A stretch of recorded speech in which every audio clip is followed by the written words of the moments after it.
It's 8:37. You found the Breakfast Show on News Talk K-57. Interesting morning so far, and yeah, there are more than one or two people that were at that game with the ejection and the concerns over the ref, and they said, yeah, the ref was really making some bum calls for us, and you can see how everybody would get upset. And yeah, I get that every once in a while. I got kids in sports as well, and every once in a while somebody will it will look like they are playing against the other team and the ref. And that's awful if your kid is on the team that doesn't necessarily have a ref on their side. I get it, but it's sports, and it's kids sports at that, and we've got to be better examples. 477-5757. Keep that number handy. You might want to use it as a venture into the next conversation. No secret that I'm a big fan of what they're doing over at Guam Regional Medical City. I've been a fan of the idea of better access and more access to health care for all of the people of Guam since it was just a wisp of an idea, and it's nice now that it's all grown up, and the emergency room is open, and there are rooms that people are spending some time in, including my mother-in-law. And accredited now. And accredited. Thank you very much. We were very happy to hear about that. As a matter of fact, we pulled in on Thursday, and by late Friday afternoon, word was moving around that the Joint Commission had accredited GRMC, which means a lot more availability of insurance coverage. Medicare, Medicaid, MIP, of course, we've always had, and the federal programs, VA and well, not to get too much into the politics of it, but there is at least one healthcare provider on Guam, Take Care, that said among the reasons why they weren't writing paper with GRMC at the time was because it lacked Joint Commission accreditation and CMS certification. No longer an obstacle. No longer an obstacle. Are we back at the negotiating table? Do you know? We're hoping. Okay, all right, and leave it there, because that's not the gist of the interview. The gist of the interview is, as he's pointed out, there's a lot more access and a lot more opportunities for your health coverage at GRMC, and there are a variety of doctors there that do any number of things. I've had a chance to talk with the lady that does the chamber, not gas chamber. What's the word I'm looking for? Dr. Acuna, the hyperbaric chamber. Hyperbaric. There you go. Thank you. And oncologists of all kinds, and peds guys, and any number of folks with a bunch of different specialties around there, and there are a lot of different specialties that people are looking at GRMC. I talked one of the last guys I talked to was the fellow that drove the linear accelerator, and that was a delightful conversation. We're using the smart use of technology to get in there and find ways to prevent diseases and to deal with them once the patient has them. And now we're happy to welcome Dr. Scott Shay, who's a neurointerventional radiologist. We'll go through that one syllable at a time, starting with his name, the Shay, S-H-A-Y, that's right. As opposed to other spellings that we might have. Apparently there are 3 Dr. Shays on Guam. Scott, and I understand you've got a twin brother? That is correct. Who also works over at GRMC? He'll be covering me when I'm off island, but he works at Guam Radiology Consultant. Oh, I see. Multi-specialty clinic. Now, how did you guys get in the middle of that? As you growing up, you decided that we're both going to get into imaging, basically? When I was growing up, one of our neighbors was a radiologist. Mm-hmm. And so I had a little taste of radiology by way of our neighbor. Yeah. And then when I did my training, early in my residency, I did a month of interventional radiology, which is minimally imaging-guided surgery, and it kind of captured my fancy. And this is all you want to do now? Correct. A lot of technology. Yes, sir. And some interesting ways that people are using it. Like I said, I wanted to go through this bit by bit. Neuro... So I'm reading glasses again. Interventional. The title is so long they had to make the font smaller. Neurointerventional Radiologist. Neuro in the brain and brain spinal cord. Okay, and then interventional is self-explanatory, sort of, but so it's treating predominantly neurovascular or blood vessel abnormalities in the brain and spinal cord by way of Band-Aid procedure, a minimally invasive transcatheter technique where we usually enter the artery in the top of the leg, and then we crawl up through the chest, abdomen-chest artery, and either go up into the neck or go into the spine. Now, when you do it like that, aren't there other opportunities for the catheter to take a detour and go maybe someplace where you don't necessarily want it to go? Yes, and that's why we use fluoroscopic X-ray vision to guide our maneuverings. Okay, about how long would it take average person to, once you make the hole in the leg, how long does it take to get the working part up to where you want it done? So in the setting of an acute stroke, where you have a blood clot blocking a vessel in a brain, blood vessel, we can actually get up into the brain within 20-25 minutes, and we should have restoration of blood flow to the brain that was not getting blood due to the blocked vessel within 45 to 50 minutes. Yeah, well, I mean, and so you think in terms of this was not even a possibility not that long ago, and so we're able to do this, but there is still damage due to some in some areas because there is still that time that it takes to get to the working parts, right? Correct. So usually, even in a acute setting, if we restore flow and have all the downstream blood vessels wide open, there may be some small brain tissue that's no longer viable, the dead brain cells that don't regenerate. But oftentimes, a small area of dead brain does not reflect any kind of neurologic deficit. Yeah. So we can actually restore flow and either minimize the size of a stroke or prevent any neurologic deficit. Better news than what we've had in the past, and certainly there are great strides that are being taken in all of this. Let me, before we get to the area that we're most interested in talking about, and that is a stroke center and working with EMTs to maybe better identify when they're dealing with somebody who has had a stroke and what measures they need to take in that first response area. Let's go back a little bit further for a patient. Is there any way that you can tell somebody that might be a candidate for a stroke? So there are some risk factors, and the risk factors include the same risk factors that affect maybe heart attacks or peripheral vascular disease. So smoking, increasing age. It's always the smoking. Knock that out if you do it. Correct. High blood pressure, hypertension, diabetes, and then, of course, family history. You can have genetic predisposition to disease in blood vessels. Okay, so generally, healthy living might go a long ways towards preventing this kind of thing. Absolutely. Keep an eye on your nutrition. Knock out as many of the bad habits as possible. But still, even then, there might be a familial disposition to it, and then there is just strokes happen, and you never know what is going to be the trigger to bring it on. As somebody with an elderly person in the house, is there something that I should look out for if I think he or she may have had a stroke? So there's something called a mini stroke, but it's called a TIA, transient ischemic attack. So a patient can have a focal neurologic change that's short-lived, maybe a handful of minutes or 20 minutes.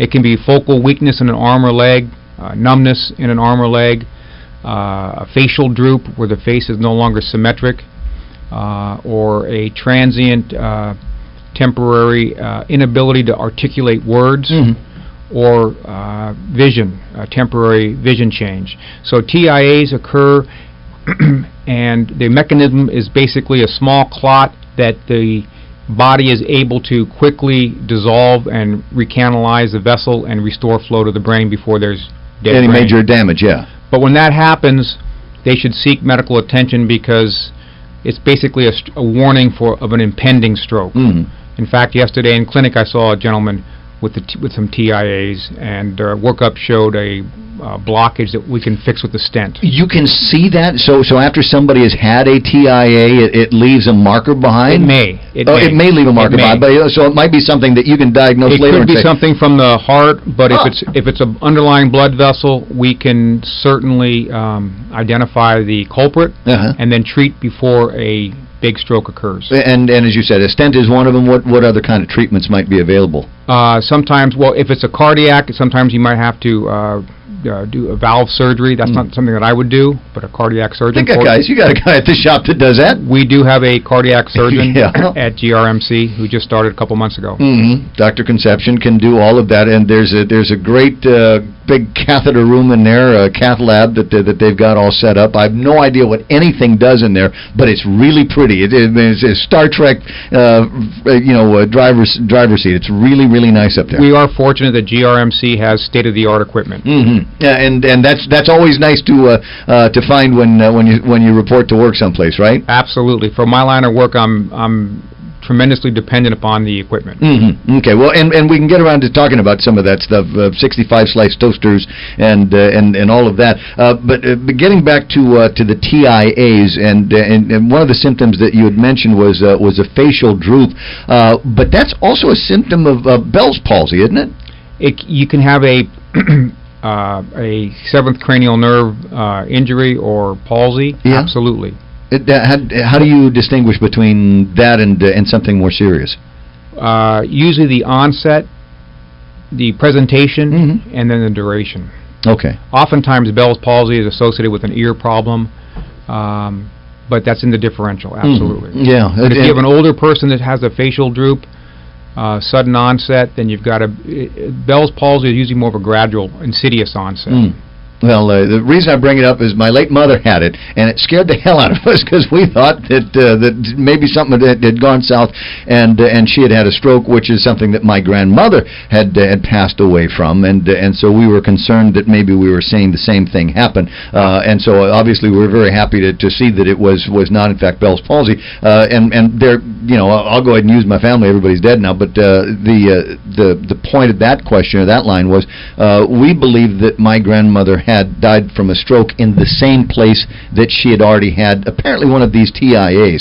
Is that common? Very common. Huh. Very common. And same reasons and the same methods that you would use to prevent them, again, diet, exercise, that kind of thing. But if you've experienced a TIA in some place, so that makes it a better candidate for a stroke in that same site? Correct. The literature will say that you have like a 10 to 15% chance of having a stroke within 3 months in the same territory. Are they always, is that second stroke always fatal?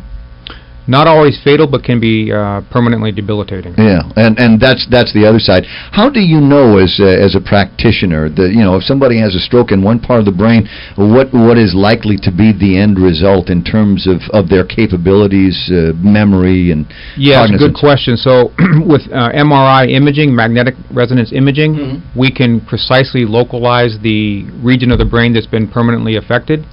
And the brain is wired so that if you know the region of the brain that's been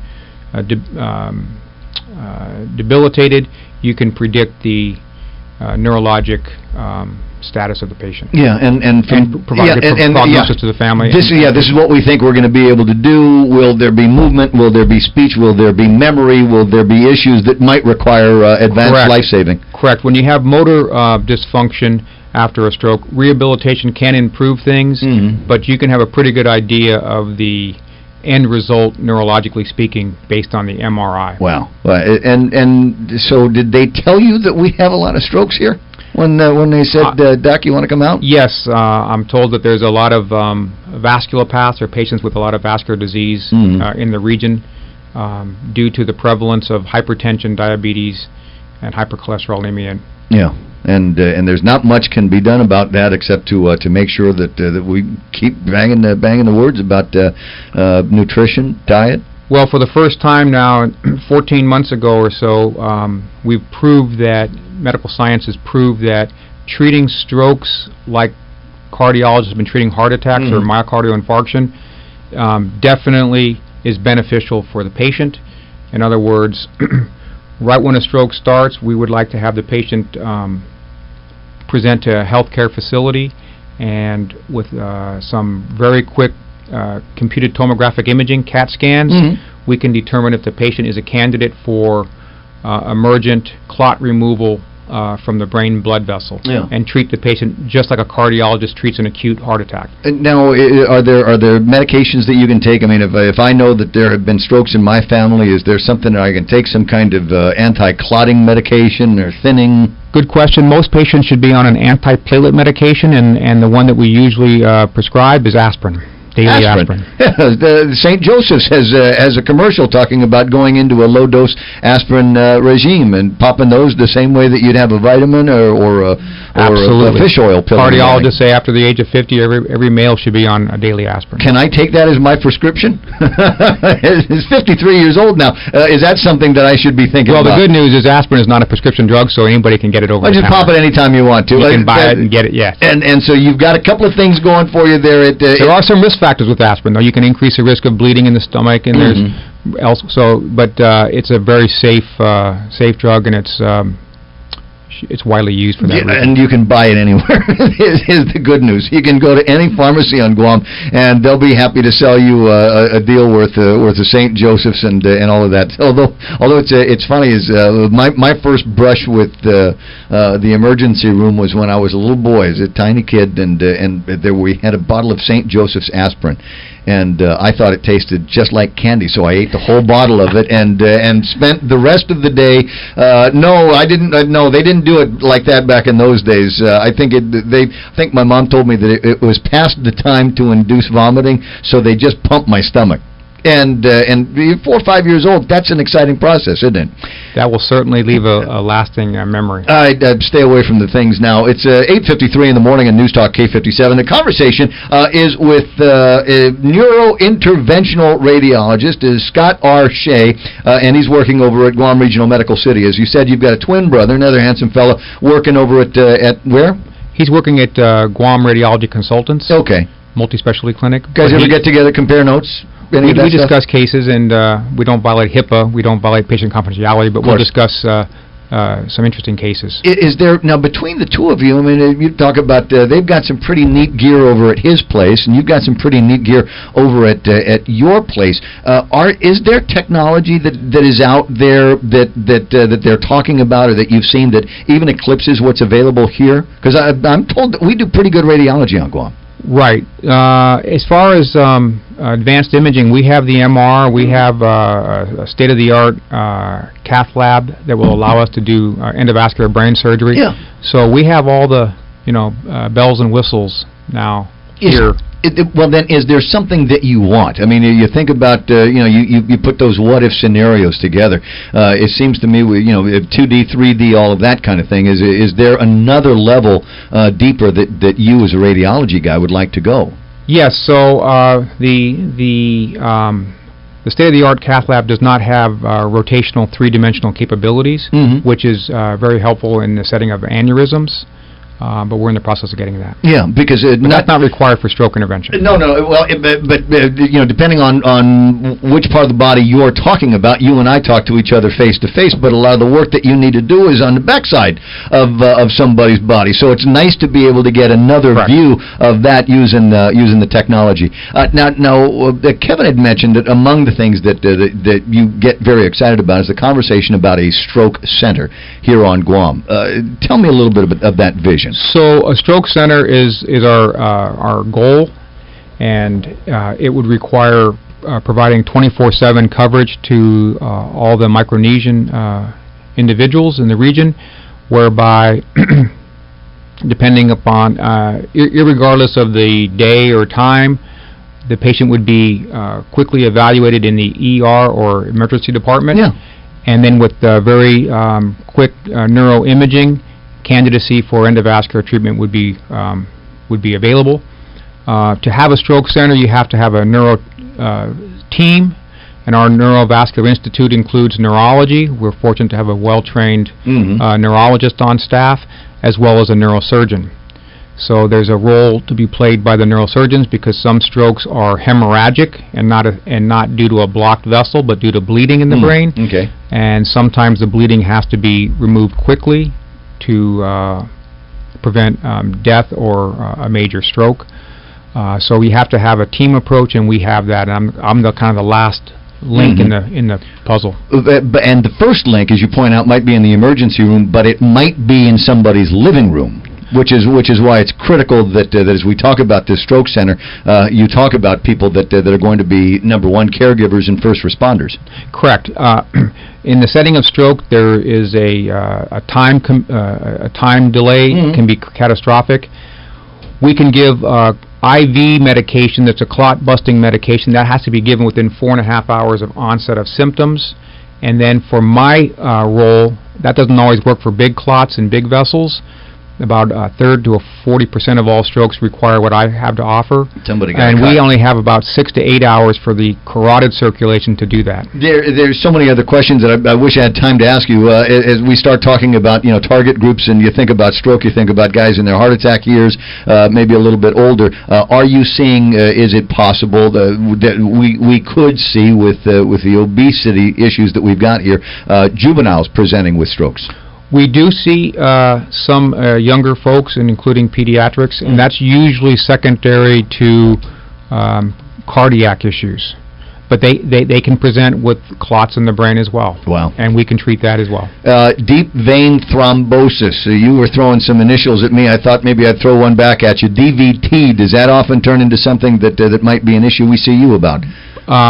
Yes. For people that fly an awful lot. Absolutely. So most of the time when you have clots in the leg veins, when they break off and travel to the heart, they stay on the right side of the heart, which would be ending up in the pulmonary arteries, not the brain arteries. But there's a subset of patients that do have some holes in the heart, whereby the right side of the heart communicates directly to the left side of the heart, and you can have what's called paradoxical emboli, whereby the clot actually ends up in the brain. And that can happen in younger folks. Yeah. Watch out, guys. And as the man says, you watch your diet and your exercise. You eliminate as many of the items that might lead to this as in your life, and try to enjoy the rest of it. You're talking about different ways to intervene here, and stents and drugs and things like that. Is there a use for ultrasonics to be able to go in and using sound, high intensity sound, high frequency sound, breaking up a clot? There actually is a catheter that it can deliver both the medication called TPA, tissue plasminogen activator, and it can be delivered through a catheter that has sonographic energy that's being delivered to the clot in the blood vessel simultaneously. That seems to be effective in the lung arteries, and it may serve a role in the brain. But right now we have some mechanical devices that can quickly remove the clot without medication in the brain vessels. Dr. Shay, it has been a pleasure talking with you. I hope I never have to see you at work, but it's good to know that we've got the kind of technology that we need and the kind of people that we need. Thank you, sir.